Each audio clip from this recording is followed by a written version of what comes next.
We'll tailgate the Met Gala. We're bringing the tailgating back. Yes. We will tailgate the Met Gala. Yes, bugger. There we go. Okay.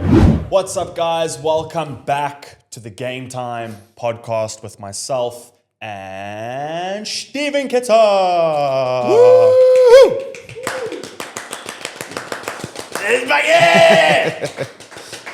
Thank you so much for being here. This is officially episode 3. Layout will be exactly the same. A little bit of Kak Praat, go into a little bit of sport chat, and then close off with some more Kak Praat. So, Kitsy, how you doing, dude? Lekker burger. Yeah? Long week though. A lot of traveling. Earlier in the week in Durbs. Went to PE quickly and then, hopefully this week's a bit more chill. But I'm doing good, brother. Your side? I'm good. I think every recording we've done so far, you've landed in a plane the same day of recording. And straight from the airport to the studio. Straight from airport here. Dude, But you're that's living what the I life love. of a rock star. That's why I love this redefined studio of ours so much, is because it's literally just 5 minutes from your side, Claremont, 10 minutes from town, 10 minutes from the airport. So. Dude, there's been a few people that have now asked, like, where's the studio? Because they don't recognize the setting from where we were with Storytime.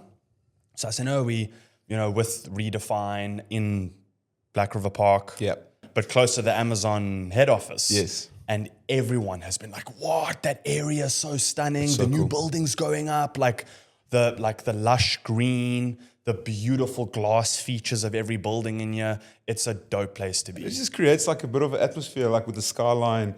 And then we always tend to record our shows late afternoon, and it just creates such a beautiful setting. But it's been perfect. So thank you, Redefine. We love you guys lots, and it's fun doing this with you. Thank you for having us here. Another big clap.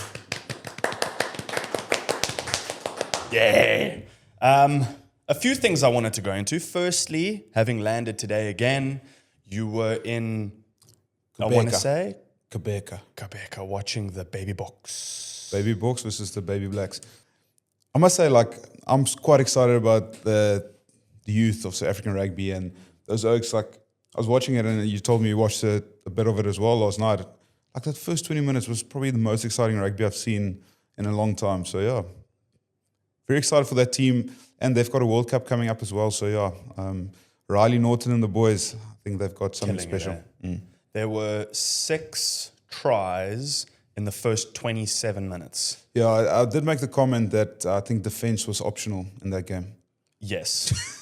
Swing, run, boy. Yeah. Just run straight through. It was like the collisions itself. Like, I was sitting there, I was like, good thing my neck's not working anymore. I don't want to get stuck in there. I'll leave it up to you guys. You guys just carry on. Getting hit by a fridge with legs is not fun. No, it's not fun. Yeah. It kind of panned out. I mean, unfortunately, obviously, it was a loss for the Baby Box. It panned out kind of the same way as what happened against Australia. If you had to, if we talk it over, before we get into the atmosphere, the people there, what the experience was like, the actual result itself, why do you think that's happening? And I'm asking now because 2 games kind of had the same sort of flow from, 0 to the end. Yeah, it's going to be tough to put my finger on exactly what's creeping into the team. It almost feels like when I was watching yesterday, they had such a fiery start, and for the first 20 minutes, it was just like those Oaks just showed so much energy, and they just kept on hammering away at the New Zealand side. But I don't know if it's maybe still a little bit of an experience, maybe still because it's a bunch of young guys and they feel like they're on top of it and they almost take their foot off the pedal a little bit. But I think it could have easily gone where they just kept control and just started playing a bit smarter game, and they don't want to be that aggressive with ball in hand and start making errors. But I mean, it's still a young side, and I think a lot of those Oaks, I think, have a brilliant and a bright future in SA rugby anyway. So it'll be interesting to see what they do and how they'll learn from this game. Yeah. And they also spoke about it afterwards in the changing room, and they said, listen, even though we lost this game, there was awesome moments of rugby. There was a couple of soft moments as well, but you have to take that as a learning opportunity. I mean, and I think that's probably the brilliant thing about rugby is there's always another chance. Like if you're in a certain team and you play good enough and you make it, you'll always get that opportunity again. So yeah, but I think the Oaks got a brilliant future, and that team is just it's so talented. So I'm very excited. Yeah, it almost like comes with the territory of if you want to be the best at what you do, right? Like you want to be a musician or an artist, understanding my side of industry. You want to be an athlete, understanding your side of industry. A good performance is never perfect because you can always find something to do different or something to learn. But a lower tier performance is never bad because you can do the same with it. And then even better, you can look at it and go, hey, but we did this right. Yes, we didn't win, but we did that right and that right. So hold on to that, you know? So there's always something to learn from and always something to improve on, which happens in music, in acting, in sport, in whatever. But don't you find like with high performing individuals, they always, even if they have like the perfect game or situation or playbook or something happen, they always find fault somewhere. Yeah. Because that's just like, I think people that live in like a high performance world, they just want to be better every time. There's no, like if you lift the standards of a certain performance, like if I think about your acting or my rugby or the ventures we're going into now, like with this podcast, we're always just trying to be better the next one and be better. You'll never find the perfect scenario. Or chasing that perfection is probably what creates that drive to be like, each time we get into studio, each time we do something, we just want to be better than the previous time. And I think that's just the mindset of these type of people, like this high performing people. It's cool to hear you say that as well. And if there's people aspiring to things within sport or maybe even within business or outside of sport, it's cool for someone like yourself to say that kind of thing, because what can happen is you become so determined on doing more and getting better that you don't enjoy the process. Yeah. Next step, that I don't even take the time sometimes to go, damn, this is really special, this is really cool. 100%. And it's not to say that I'm not appreciative or I'm not grateful. If anything, that gratitude scares me and makes me want to do more to make myself feel like I deserve it, you know? 100%. So there's a weird back and forth, you know, of yin and yang, right? When you want to be a high-performing person. Yeah. And I just like thinking back of like how we try to build this moment we're sitting in now and actually doing a thing. It's like it was months and months of begging and asking and questioning and like almost revamping ourselves to suit certain styles that almost felt like it wasn't necessary. Like we went through all those emotions and we spoke for endless hours over the phone, over Zoom, in meeting, over a cold beer, and everything was based on to make this thing happen. So the sacrifices and time and effort we put in had to be done to get to this. And it almost feels like that is so long ago now, even though it's only a couple of weeks. But I mean, we did all that groundwork to make sure that we do get our thing. And we did a thing. We did, dude. Now we have a thing. Now we have a thing. Look at our thing. Isn't our thing beautiful? It's been a lekker jaw, dude. Yeah, I'm Bluetooth very high happy five. with this. There you go. Bluetooth high five. British high five. I was sitting today with it and I was going like, what do we Kak Praat about? Yes. And I went into Met Gala this morning, and then I went into how do you get invited to the Met Gala? Do you get invited? Do you pay for yourself? Does someone else pay for you? And if you do have to pay in any form, how much do you have to pay? Okay. So, say for me, Yes. if you would go to the Met Gala on this basis, On what you're gonna. what I'm about to tell you. Okay. An individual ticket to the Met Gala costs $75,000. The Met confirmed to CBS News Money Watch, whatever that is, this is the same price as last year, despite inflation woes in the US. So they did us a huge favor. 2024 and 2025, a ticket to the Met, Same price. same price. Very kind of them. But 75,000. 75,000. That's like 1.5 million rand. Shit, is that right? Times 20. Yeah, you're right. Yeah, For one ticket. one ticket. Do I get something for it? Like a gold bar or You get a seat at the table. You probably get a beza. one bezer? Probably, knowing them. Yeah. You get one beer, but... It's time for that car bar, bro. Time for the car bar. Yeah. The tailgating this at the is where we Met Gala, tailgate. bro. We'll tailgate the Met Gala. We're bringing the tailgating back. Yes. We will tailgate the Met Gala. Yes, bugger. There we go. Okay.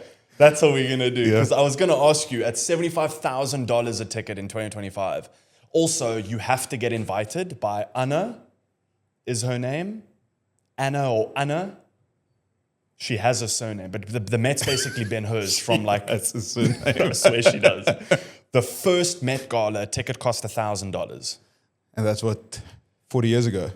Yeah, it's a while ago. Now we're at 75,000. Yeah. Cheapers. Yeah. And you can buy a ticket As a normal person. as like someone of importance, right? Yes, okay.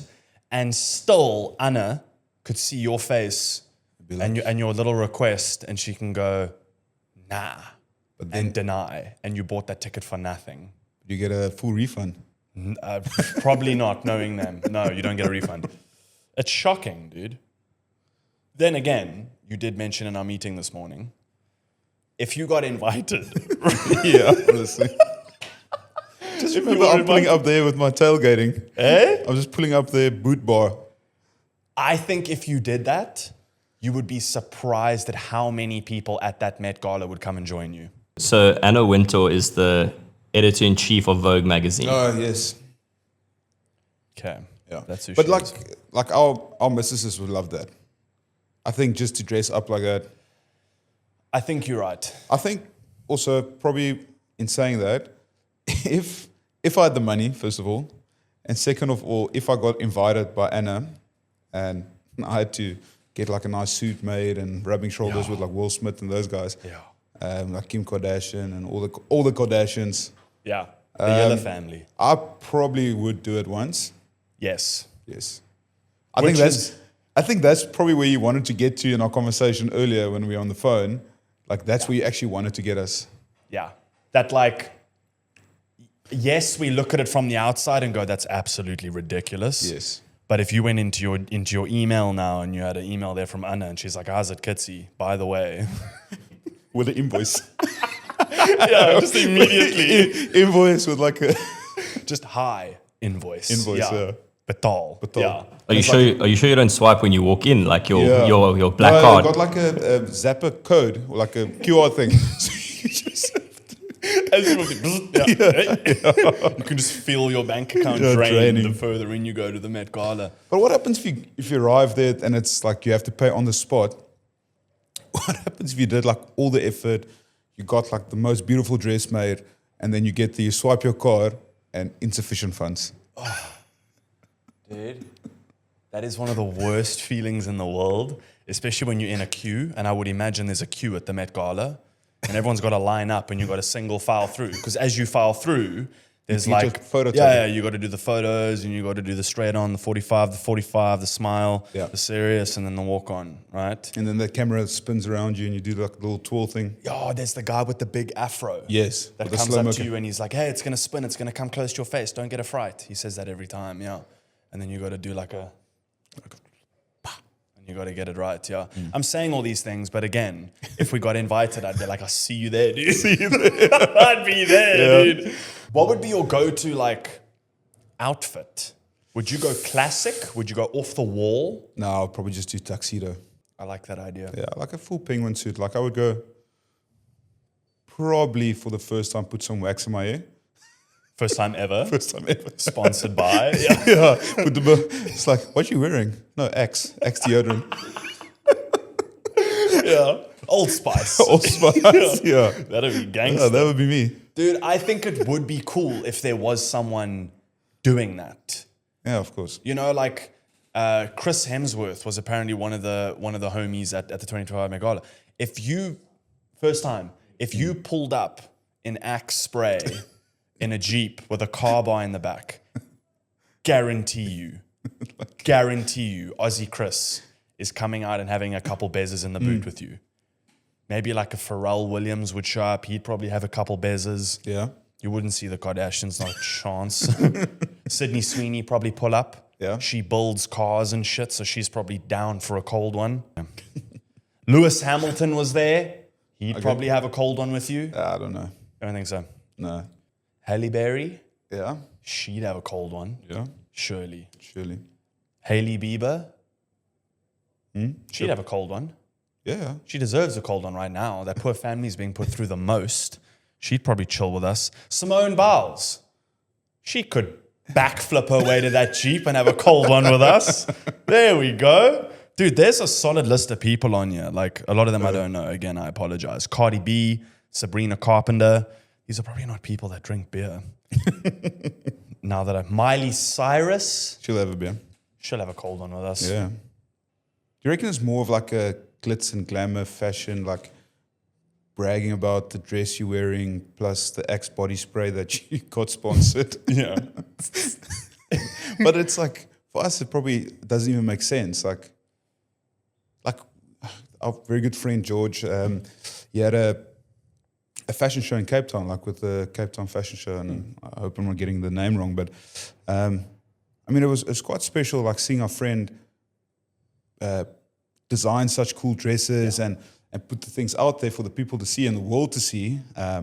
But for me, like being there and my Neanderthal brain with being beaten up in rugby like 100,000 times, couldn't truly appreciate what pieces of art they actually make, like with the dresses and the entire show and how special it is. And Amy had to keep reminding me, like, listen, this oak is making some brilliant pieces of art in clothing form and dresses. And Amy's like, oh, I love to wear that dress and I would love to wear that.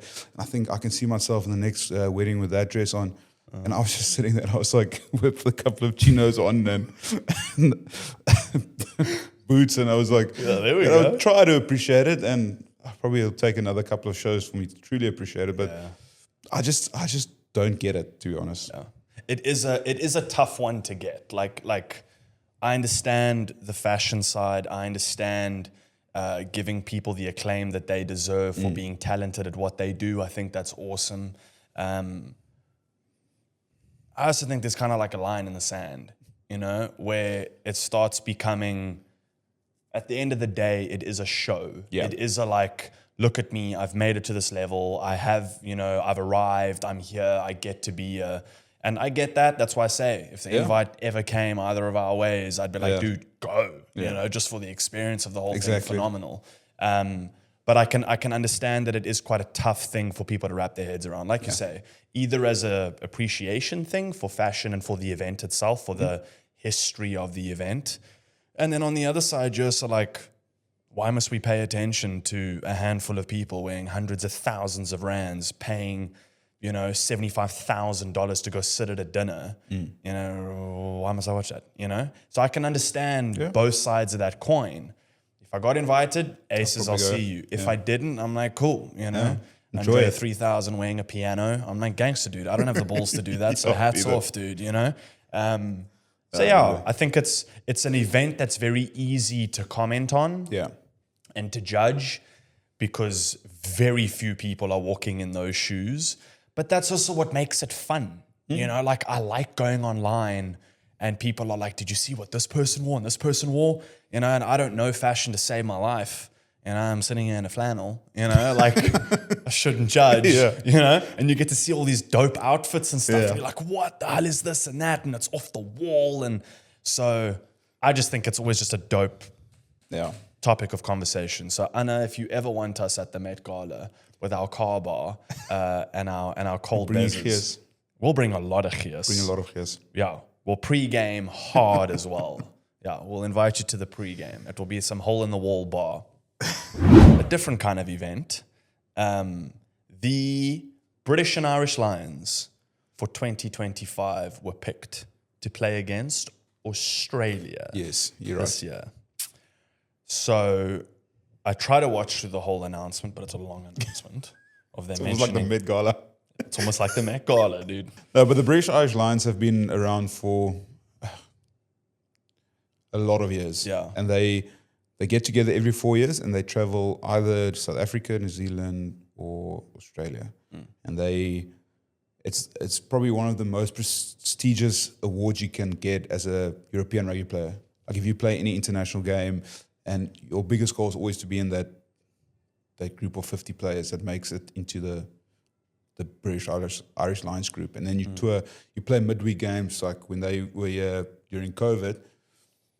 Guys played like the Stormers on a Wednesday, and then that Saturday they played the Lions, and then next Wednesday they played the Sharks, and then the Saturday after the Bulls. So it's quite a cool tournament to be involved in, and I think for us as Africans, last time we played was 2021, and the time before that was 2009. So there's a big 12-year gap. So for any rugby player, like if you're playing international rugby, especially for South Africa, it's like a once-in-a-lifetime opportunity to play against the British Irish Lions. And a fun thing for what I always love, and I always follow their Instagram stories and to see what the guys get up to, but they've got a lion as a mascot. And the youngest player on the group always has to carry Bull, and that's what his name is, Bull. What? Around everywhere they go. When there's team dinners, if he goes to the loo, he sleeps in his room, the mascot, and everywhere he goes, he has to carry Bull. And that's very cool. And it's going to be Pollock this year because he's the youngest British Irish Lion player. And so anytime Bull goes missing, it's severe fines, it's drinking, there's a lot of penalties involved if you lose the poor mascot.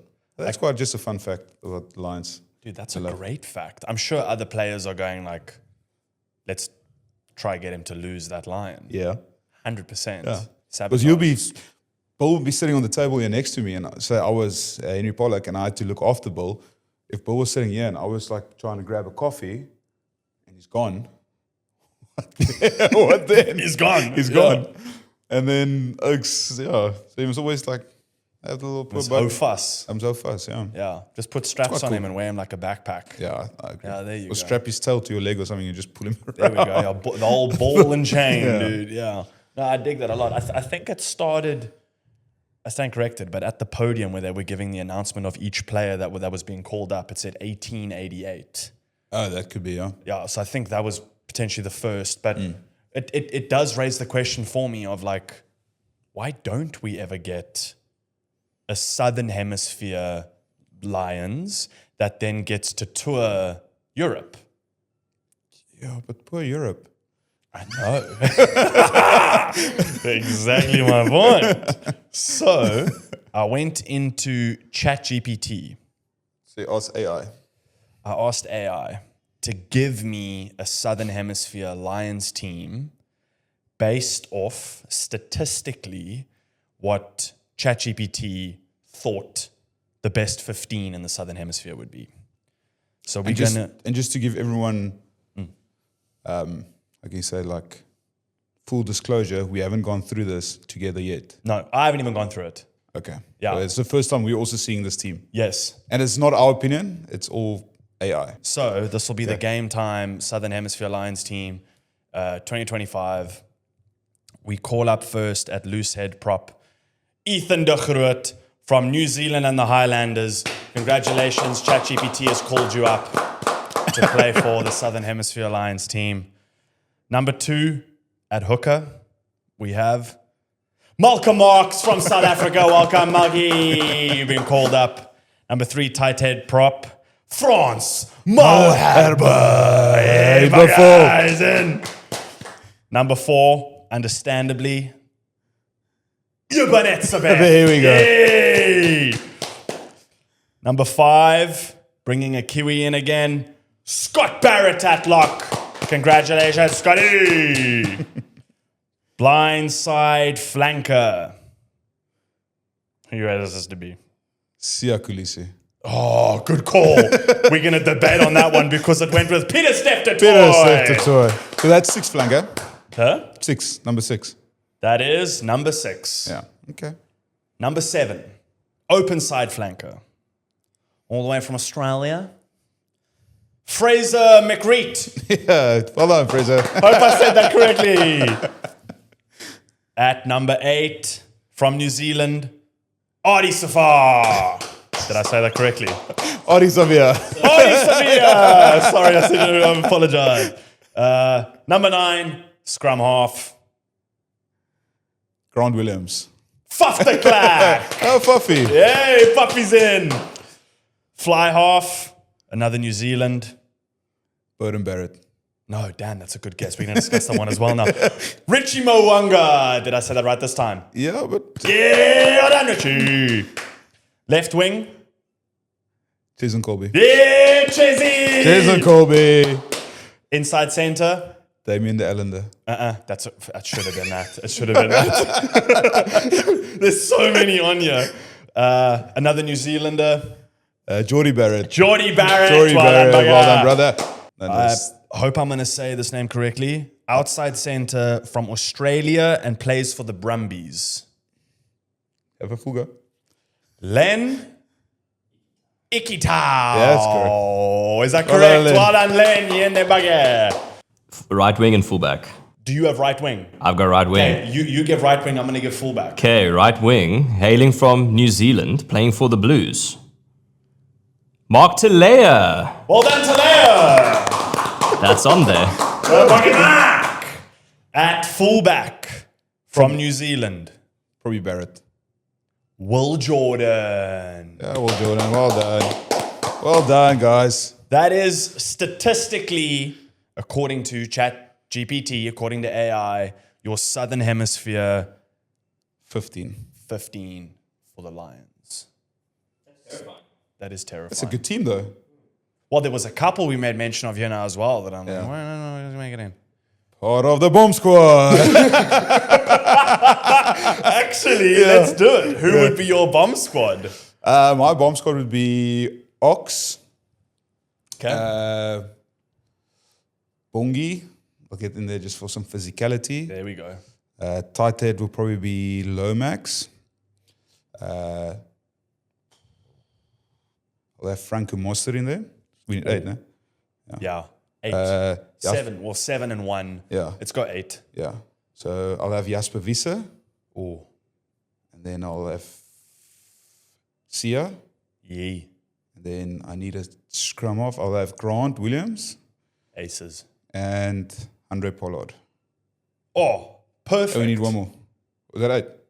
Hang on, how did I set it in? I'm cuck at counting though, so I'm probably wrong.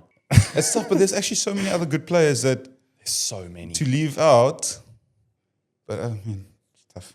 Anyway, congratulations to our Southern Hemisphere 15. There you take go. on the Lions. Congrats, guys. Now you can tour Europe. And we can also do a 3-year rotational. We could do England, Ireland, Scotland. Yes. There we go. Or just get those two teams like the Lions and the Southern Hemisphere, and we call them the Gorillas. Just play. I like the way you're thinking. The Southern Hemisphere Gorillas. Yeah, we just get the lion versus the gorilla. There we go. That'll work. Yeah. Yeah. And we just play those games every 50 years. It's like a big moment. Or you could go like, how often does, every 12 years you said, it will come back here? Come back here every 12 years. Damn, that's a lot, dude. So like exactly halfway, we do like every 6 years, we get this tour going. Yeah, we get the Lions versus the Gorillas every 6 years. Dude, I think there's something in this, I'm telling you. Yeah. There's something in this. Guys, don't steal our idea. Given so many on the show already, you know, all the car bars and everything else going on in the world now because of us.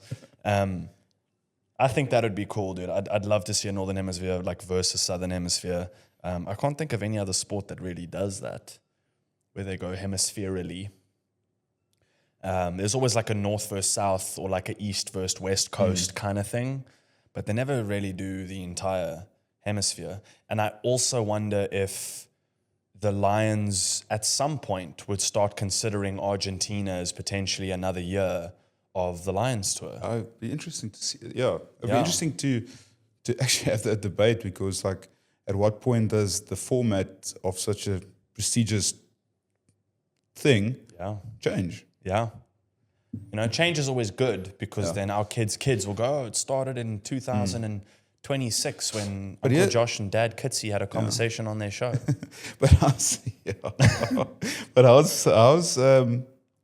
I would actually I want to see a full Northern Hemisphere, and that's including Italy, France, Georgia, all these teams into the Northern Hemisphere.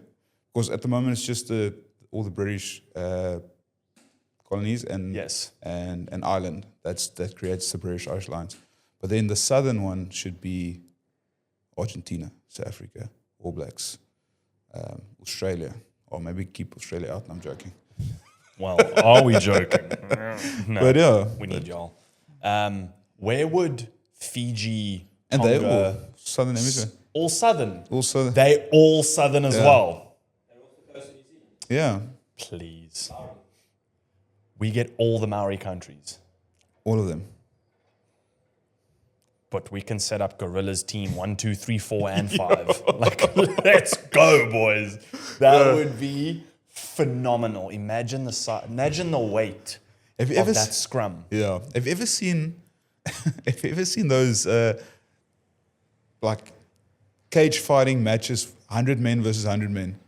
Yes, it's a Russian thing. It's just Yeah. oaks flying at each other, Dude, it's terrifying. and then like karate chopping and kicking, and Yeah. and roundhouse kicking each other. Dude, I've seen like 1 man versus 4 women. And then they do like one guy that's like 160 like kilos, like big and fat, against like 2 scrawl lightweight guys. They put up the weirdest combos and go. And then they do those giant team MMA fights. Yeah, team MMA fights. Yeah. So if you beat your guy, you get to go help your chommy Yeah. on his guy. Yeah. It's insane. Red versus blue. Yeah, red versus blue.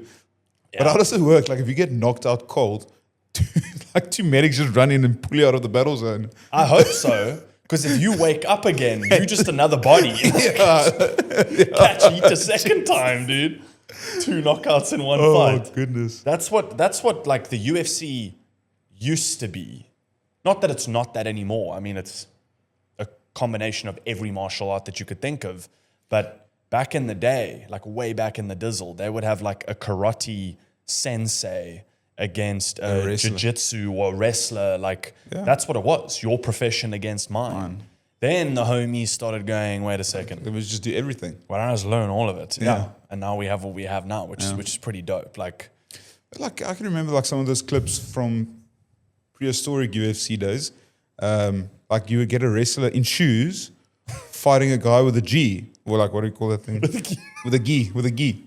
And it's like it was like if I have a pair of like fucking work boots on, I can just scoop this oak shin. Fucked up. straight. Yeah, one of those steel-toed. Yeah. Yeah. Yeah, It's all because about my- the equipment. Because my fighting style is street fighter. There we go. My fighting style is in the pub. Yeah, exactly. Rock up with an empty beer glass and Empty beer goes, knuckle dusters, you just ripped it like a steel-toed boots and a ripped shirt. Yeah, Let's go, exactly. bugger. Yeah. Taking your belt off as well there. That's the way to do it. I rate they should start doing that again. That'd be a lekker jol to watch. Thank you everyone for watching Game Time with my esteemed guest and co-host, Joshua Eady. Don't us a clip. Guys, please remember to subscribe, follow, and share. We love you. See you next week. Thank you, homies. Peace.